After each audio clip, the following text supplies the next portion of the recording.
大修行人死后也要到阴曹地府听候审判吗？如果是大修行人的话，死后立即升佛国，升天界，不需要经过阴曹地府。像这样的人，地府名册没有名字，无从审判。或者天生稍缓，还要经过阴曹的人，阴间官吏一般是起坐迎接，他们的魂魄越走越高，像步上云梯一样。等到靠近庭内几案时，就到屋脊那么高了。像这样的人，点名一到，就立即登天界，也是无从拘提监禁的。佛僧和道士诵经礼忏，超度幽冥，对于亡人究竟有没有利益呢？断然不能一概而论。打个比方说，这个人生前是大善之人，死后立刻上升天界，他自然就不需要这种功德的协助了。如果这个人生前是大恶之人，死后立刻堕入地狱，那就不容易得到这种功德的利益了。对于平庸普通的人，在生的时候没有什么大的善行，也没有什么大的恶行，就能够诵经超度。这时候幽冥界增加了光明，亡灵的罪业就能减轻，利益非常之大。另外，诵经的人修行功夫的高低也有着很大的关系。如果诵经的人是一位高僧，或者是孝子贤孙，诵经一卷就能够抵得上普通僧人的10倍，或者虽说是普通僧人，至诚恭敬的诵读，同样有相当大的利益。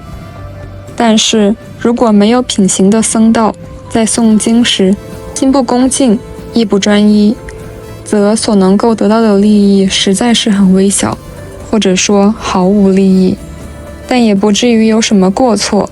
但诵经最好在亡人7749日之内，如果过了这段时间，恐怕亡人早已流转到其他世界去了，所做的功德要经过多处转移注记，亡者不能立刻得到利益。鬼的数量与人的数量相比，哪边多哪边少？一般人都怕鬼，那么鬼怕不怕人呢？阴间鬼的数量比人的数量多得多，来来往往，靠着墙壁的到处都是。人在道路中央行走，而鬼大多走在道路两旁。人行走的是明处，鬼大多喜欢走暗处。人害怕鬼，鬼也害怕人。鬼要是见到人来了，也会赶紧避开。如果是一位正人君子，鬼一定是非常的尊敬。鬼所欺负玩弄的都是那些心术不正、时运衰弱的人，所以我们从午后到晚上，不要走道路的两边或是阴暗的地方。晚上出门办事，走路要慢一点，或者稍微发出点咳嗽声响，让他们听到后避开，要不然的话，一不小心撞上了鬼，人的身体就会突然像受寒发抖一样。这就是因为阴阳互相碰撞，自己和对方都会感觉到不舒适。鬼走路与阳间的人走路有没有不同呢？鬼的足部模糊不清，就像走在烟雾中一样，行走起来速度非常快，不像人那样迟缓。鬼害怕鸡鸣，这是什么原因呢？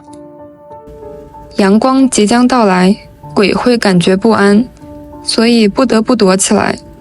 这就像我们人害怕锅炉间的热气一样，但是有操守德行的鬼是不会害怕鸡鸣的。您这样的素食根基完全不同于平常的人，不知道来世是不是能够免除轮回的果报呢？想要超出6道轮回不是那样容易的事情，即使是我，来生也不能够免除。我曾经托同事帮我调查，据说我的来生应该是投生在河南的南阳一带，但是数十年来人世间的事情已经变化了许多，也不知阴府中原来的批注有没有更改。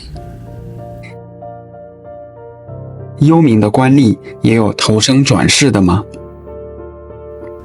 有的，就像现在的公务员，他想另外换个比较好的工作，比普通的人当然要容易得多了。鬼魂投胎是母亲受孕的时候就已经进去了，还是要等到生产出世的时候才去呢？两种情况都有。众多的鬼魂长久地沉沦于幽冥世界，为什么不早点求得出离了？人少鬼多，实在不够分配，并且鬼魂所要投生的人家要与自己有宿世姻缘，这才能前去投胎。如果这个人生前交际比较广泛，所认识的人众多，这样的人投胎就比较容易了。如果是贫穷的人，老死也不离开家乡，平常与别人又很少交往，这样的人一旦沉沦鬼道，机缘难以聚合，所以就必须长时间等待，遇到有缘的人才能去投生。佛、儒、道三教并立，信仰有很大的不同。幽冥最尊重的是哪一教呢？对三教都非常尊重，但是最尊重佛教。问：学佛的人死后生西方极乐世界，学道的人死后生洞天福地，学儒教的人死后会升到什么地方呢？答：也会升到天界，所修积的功德肯定不会消灭的。问：先生后来为什么不再做民官呢？答：我因为不愿意长久担任这个职务，多次请求辞职，都没有得到允许。后来同事们教我诵《金刚经》，我就按照他们所说的诵了2000部以上，这种现象就不再发生了。问：先生在平常的时候也能够见到鬼吗？答：我在做阴间判官的时候，不论神魄有没有出离身体，都能够看见鬼。民国初年之后，所见到的鬼就少了。民国10年，1921年之后，就完全见不到了。问：在第一次入阴间的时候是怎样通知您的呢？答：一天晚上在睡梦中，看到一位穿戴着古装衣帽的人来到我的家里拜访，说有事相求，希望能够帮忙。我就问：有什么事情要委托我办理呢？只怕我没有那么大的能力。那个人说：只要您答应了，不会办不到的。我也不知道他到底是什么来意，只觉得这个人非常的礼貌恭敬，态度诚恳，实在是不好意思推辞，就这样含含糊糊地答应了。这个人看起来很高兴，约定好几天之后就来迎接。从梦中醒来后，自以为是做梦罢了，没有把这件事放在心上。过了4、5天，梦中见到的那个人又来了，告诉我说，前几天承蒙你的答应，今天特地准备了车马，专程诚恳地来接你。这时我看到门外有一辆马车，我就跟他一起上车。没多久就到了个官署，下了车走进去，那个人引我到旁边的一间房里，坐了一会儿，就请我升堂审案，提了一个罪犯进来。左右的陪审人员有条有理地说出这个人一生做过什么罪恶的经过。说完后，请我来做出判决。我说，我从来就不知道这里的法律条文，怎么敢随便做判决呢？左右的人告诉我说，先生只要诚心地推断估量，觉得怎么样判比较妥当，我们就全部按你说的办。我稍微思考了一下，就说应该这样处理。左右的人就说好的，于是就请我签署判决词。判完后把罪犯押了进去，也还是用车马送我回家。问：先生的父母也知道这个事情吗？答：我在刚开始的时候还保持秘密，不敢声张宣扬。后来父母看到我一个人在书房里，却偶有与人谈话的声音，渐渐也知道了这件事情。我自从做了民判之后，经常有幽冥中的朋友往来，只有我能够看得到、听得到，别人是不能的，只能听到我所说的。问：鬼中朋友来的时候，也需要用饮食来招待吗？答：用一杯清茶来招待，已经是非常尽情了。问：幽冥间也有年节假期吗？答：与阳世间没有什么两样，遇到阴历新年以及清明、寒食、中元、中秋、冬至等节日，也要放假数天，但是没有星期天。问：鬼为什么能够变换身形？答：所有的鬼都能够变换，但必须要经过冥司许可。问：你曾经审判过什么样的重要案件？答：一切的案件都是很平常的，绝对没有在情理之外的，并且罪状都是很明显的，证据也非常充分确实，从来没有复杂难以判明的情形。问：你曾经到各处游历过吗？答：没有。问：牛头马面是不是真的有呢？答：都是假面具，那是用来恐吓那些凶恶的鬼魂，如果是良善的鬼魂，就不现这个恶相。问：鸟兽的魂魄到了阴府，还做鸟兽的形状吗？答：这是属于另一部分管辖了，我实在是不知道。问：阴间也有念佛修行的吗？念佛和读诵经典，既然有这么殊胜的功德，为什么阴间的鬼不赶快念佛诵经以求超生呢？若有鬼不知道怎么念佛诵经，为什么他不去效仿人间的念诵方式呢？答：一到阴间做鬼，神智就被自己的业力障碍住了，当然就不知道要念佛和读诵经典。即使我们念佛诵经，他们也看不到、听不见，因此我们修行一定要趁自己未断气之前，死后再要修行就难了。问：鬼既然能够看到我们的世界，听到我们说话，为什么唯独对于我们念佛修行反而看不见、听不到呢？答：这是他们自己的业力所导致。您看世间的人，有的是一向就不信佛，有的是饥寒交迫无暇修行。像这样的人，对于我们念佛修行，也是如同看不见、听不到一样。即使偶然看见了、听到了，却因为五欲六尘的牵绊纠缠，或者生不起信心，或者学佛的志向不坚定，最终还是不肯修行，不肯念佛。这和鬼看不见、听不到人念佛修行又有什么两样呢？问：鬼说话的声音和人有什么区别？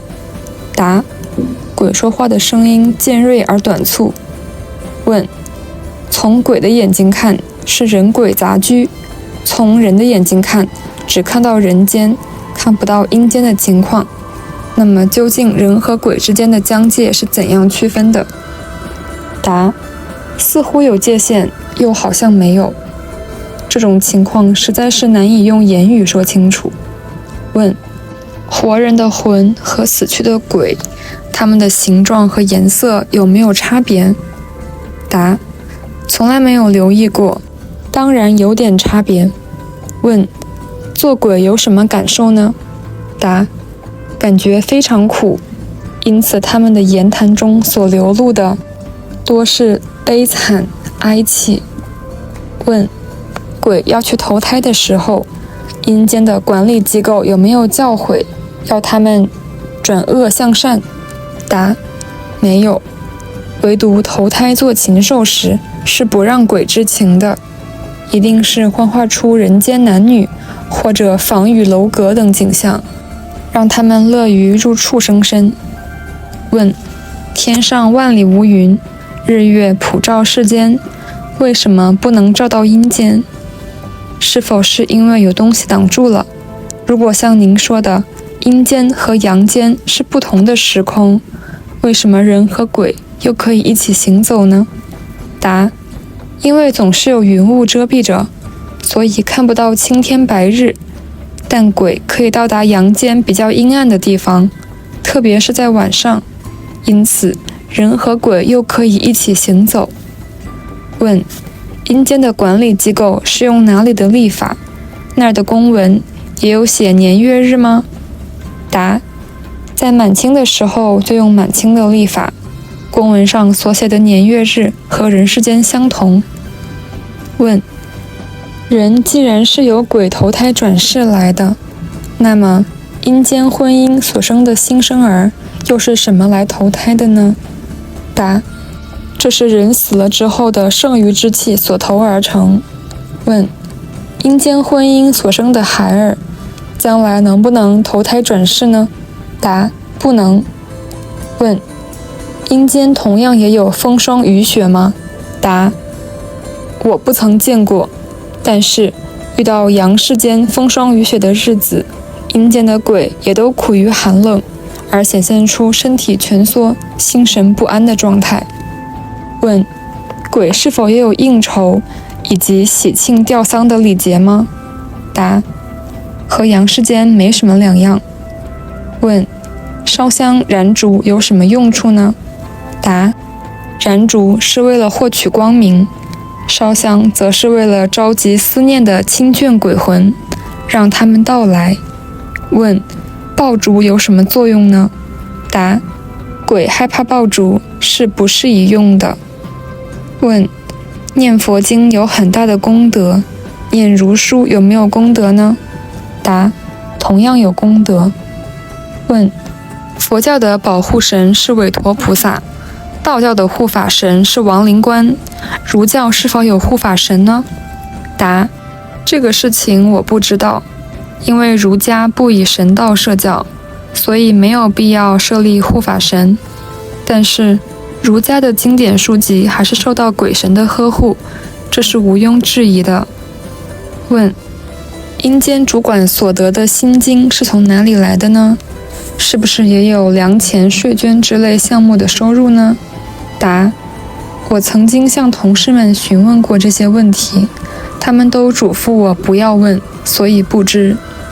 问：人头顶上的光色，什么是善色，什么是恶色呢？答：人头顶上的光色为红色、白色、黄色，这样的人是心行善良的人；如果是黑色的光，就是品行恶劣的人。问：鬼是由人变成的，人又是由鬼投胎而来的，到底世间是先有人还是先有鬼呢？答：这应该分两方面来说。远古以前，天地混沌初开，淳朴之风还未散逝，那时候自然是先有人，而后才有鬼。如果到后来的时代说，就是先有鬼，后来才有人了。问：鬼是不是也能回忆起自己生前的妻子儿女呢？答：是的，鬼也是非常思念自己生前的妻子儿女，只是时间久了就渐渐淡忘了。问：阴间的饮食和阳世的饮食，哪个味道比较好呢？答：阴间的饮食恐怕是比不上阳世的。犯罪的鬼也有狡辩吗？非常多。犯罪的鬼对他所犯的罪也一定极力狡辩，等到出示确凿的证据，才低头认罪。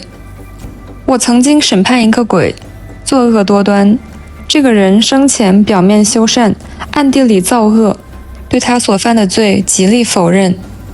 我看他罪案堆积如山，证据确凿，想立即判刑，没想到这个鬼忽然口诵《金刚经》，左右陪审者看到他的头顶上出现红光，急忙请我停止审判。我怀疑左右受贿赂徇私，仍然准备判刑，可是那个鬼不断地诵经，左右极力请我肃立。我说：我身为判官，怎能向罪犯肃立？左右说：不是这个意思，这个鬼头顶上出现佛光，审讯他就是亵渎不敬，不如庭审。我当时见他们垂手肃立，看起来非常恭敬，因此问他们此案如何办理。他们说，不如判他投生人胎几次，使他不能意念金刚经的时候再判他罪。我说，让他投生人胎岂不是便宜他了，并且投胎几次，那么受苦报就要在几百年以后，岂不就延后了他的受报？左右说，让他投生为刚出生就死了的胎儿，几年就有几世了，因为他造业有造业的果报，诵经有诵经的功德，二者都不能随便消除，将来分别受报，不会有丝毫差错。我于是同意了。好，非常感谢啊！我们会在下周更新，请订阅支持一下吧。我们会在螺旋上升的水晶上继续我们意识的进化。我们正在获得内心的勇气，将自己交给了灵魂，迈向了完全未知的领域。我是谁？我来到这个世界上究竟要做什么？进化的新阶段已经开始，意识到无限的爱会让我们开启一场前所未有的灵魂旅程。